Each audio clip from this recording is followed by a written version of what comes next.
Welcome to the Get Published podcast, sponsored by Brodie Consulting Group. To get more information about our coaching, publishing, executive ghostwriting, and podcast production services, go to getpublishedpodcast.com.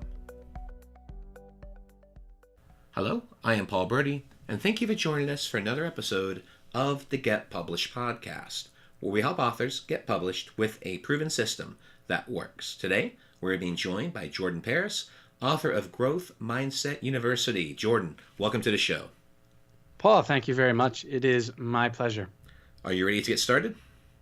Absolutely. All right, question number 1. What is the one piece of advice that you would give to a first-time author who is currently writing their book? Yeah, when I first, everyone's got their different methods for going about writing the book, but I foolishly tried to start writing the introduction before I did anything. And what I found was I realized that was a mistake. So I took a step back and I actually just wrote out all of the talking points that I wanted to cover, maybe about 50 or so, in my notebook here that I still have with me. It sits to my left right now, just a couple inches away. So I wrote out the talking points, and those talking points became my chapter titles, my headings, my subheadings. And so pretty much what had happened, I had the structure. I had all the steps laid out. So all that was left to do was walk up the steps. And from there, it was just methodical with how I got the book done. It was the steps were there. So as I mentioned, just walk up the steps. And what do you feel is the hardest part about getting published? Yeah, truthfully, it's not that hard to get published nowadays in 2019. You can publish yourself. I mean, full transparency, I went through Kindle Direct Publishing, so KDP, and then of course there's a physical book as well. Just because it's called Kindle Direct Publishing doesn't mean it's only Kindle. I've got the physical books right here, and it's not that hard. It was a pretty seamless process without too many hoops to jump through it all. Pretty foolproof to be honest, Let's talk about marketing. So please share a marketing strategy that you have used in your book launch that has worked well. Yeah, appearing on other people's podcasts is fantastic. The good podcast too. Just what I would do was the first time I ever got interviewed. Actually, wow, it's so funny that we're doing this today. It was exactly 53 weeks ago. So like this day, but a week earlier. And here's what I did. And I still do this today. I go on LinkedIn and I connect with everyone I search podcast host and I connect with all the podcast hosts. And immediately I get at least 2 or 3 requests to be on a show because they'll check out my profile and they're like, oh, we really got to have this guy on the show. You might have done that as well, Paul, but I'm not exactly sure. I mean, we're connected on LinkedIn, and it's probably why. It's probably my own doing. So and then I get the 2 or 3 immediately after doing that, and then I will later down the line they'll see all my posts and my content, and the people that I didn't catch immediately, they'll then reach out to me and be like, "Yo, come on the show." So I'm at the. I guess I've been doing 2 or 3 a week without asking anybody. I never ask, never ever under any circumstances do I ask, because as a host, I find it annoying, so I never ask. But that's a little trick, little hack. And you host your own podcast as well? I do, yeah. Growth Mindset University. It's the joy of my life, where we learn. Yeah, it's by the same name as the book. It's all about learning the lessons we should have learned in school but didn't. We interview people like Mark Manson, one of the most successful authors of the century, or if not ever. I think it's something crazy now. Like The Subtle Art is, maybe it's sold over 7 or 8 million at this point, and it's still going. And it's been on like Amazon's most read books for, like, I guess I track it through Kindle, through like their most read books ever since like the charts came out for the most read books like a little bit over 100 weeks ago. He's been on it in like the top 10 ever since, and for consistently for almost 2 years. So it's pretty impressive. My interview with him is coming out in, I mean, I think like 5 days or so. Yeah. 6 days. Sorry. Sweet. How did you get him on the show?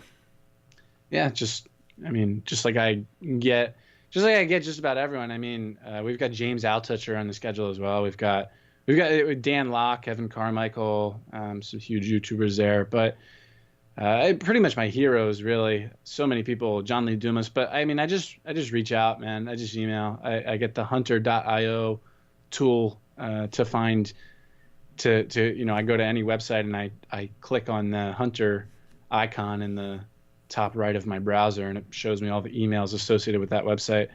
And I already knew Mark's email because I was a paying subscriber on his site, so I'd had it for a long time, and I just took a chance and sent it to that one. And lo and behold, less than 12 hours later, he answers me, and I actually got to his new book is coming out in a little bit over a week right now, or a week, and I actually I've got it. I've had it for almost 2 months now, probably over 2 months. So, and he's one of my favorite authors. So to have that kind of access is just really cool.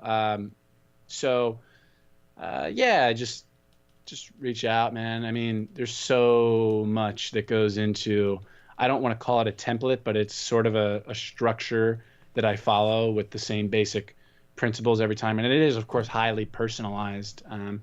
There's so much. It's like a cocktail with a ton of ingredients. Don't know that it's within the scope of this conversation, but no, I like it. What tips would you mean? Obviously, I don't want to give away the farm or anything, but what are some tips and tricks that you could tell our listeners? Because I do have a lot of listeners ask like, "Hey, how can I get on these podcasts?" And my main answer is just reach out to them and just share them the value that you would bring to the show, and just make it clear you're not there to pitch. You're there just to talk and have a good conversation. And that's typically the advice that I give. Yeah, well, here's the thing: is that I hate when I hate when people ask.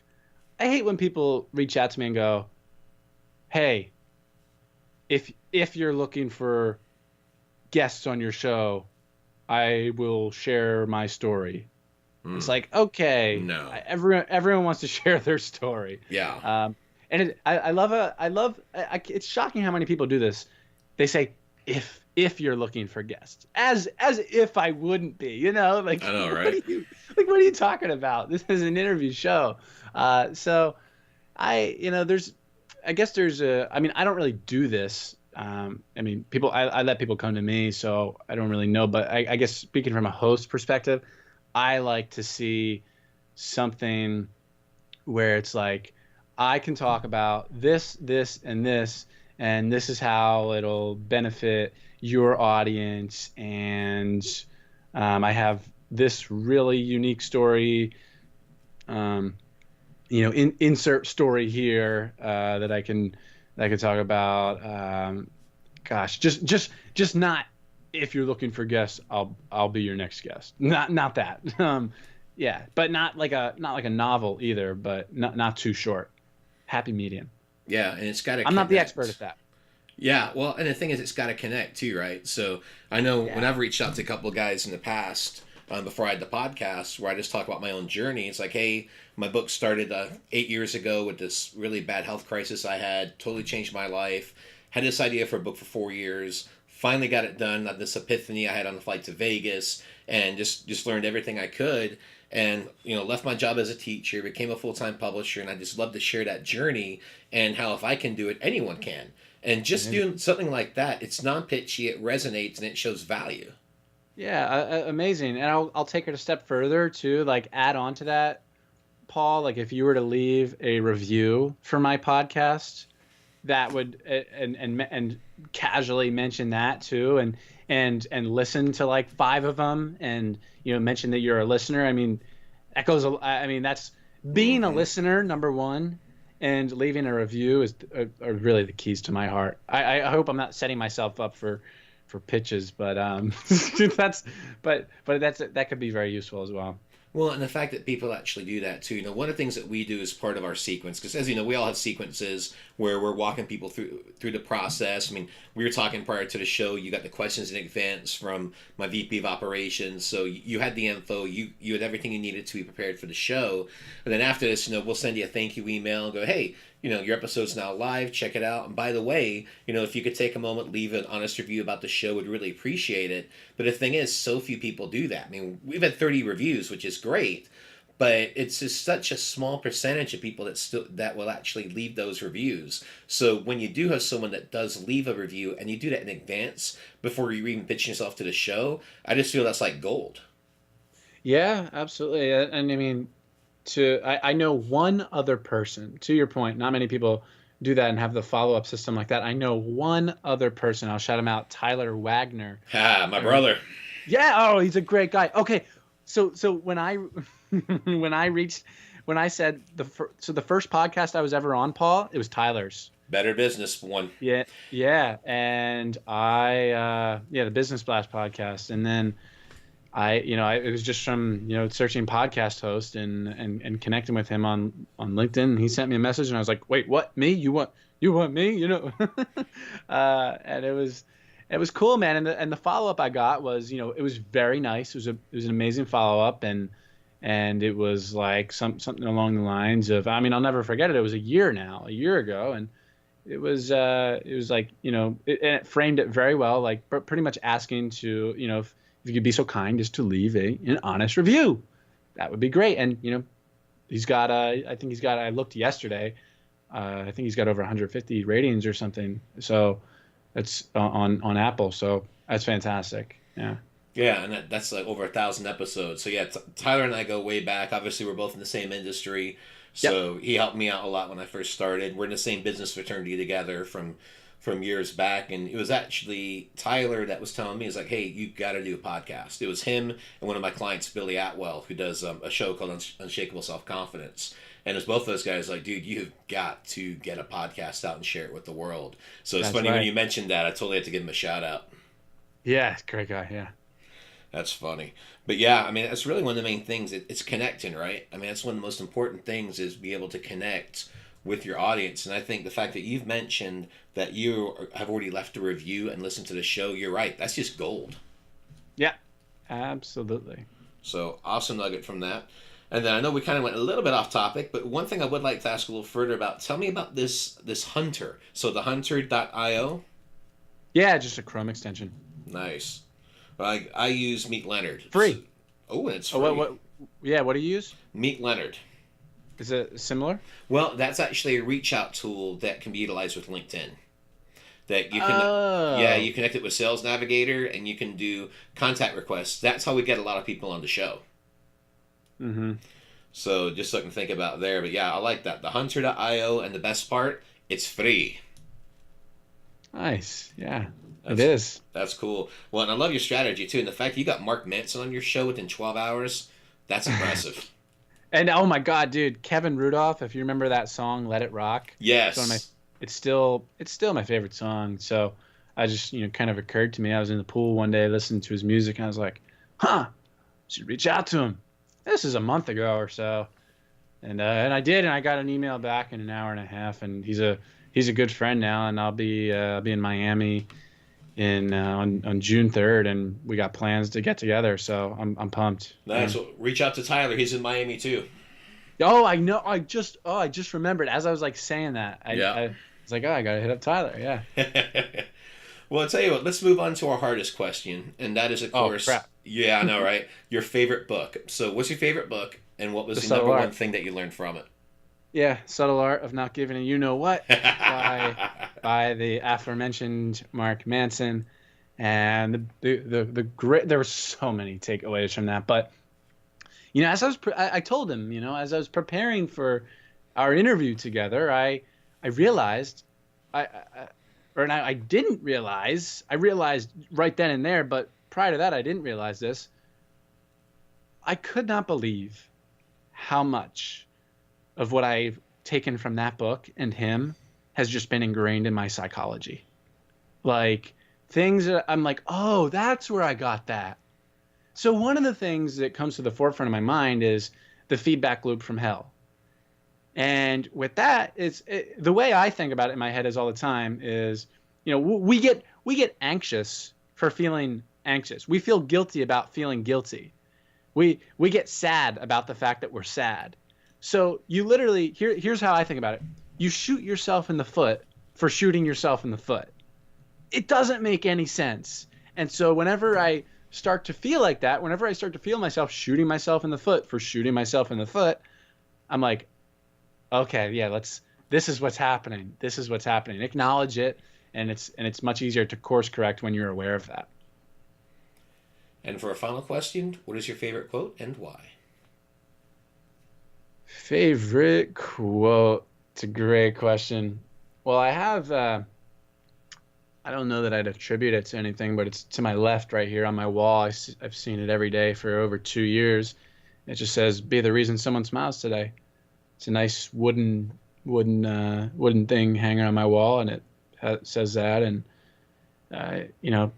think it's, for obvious reasons, it's great to keep in mind as you go throughout your day. As cliche as it sounds, whatever floats my boat though, and I like making people smile. So yeah.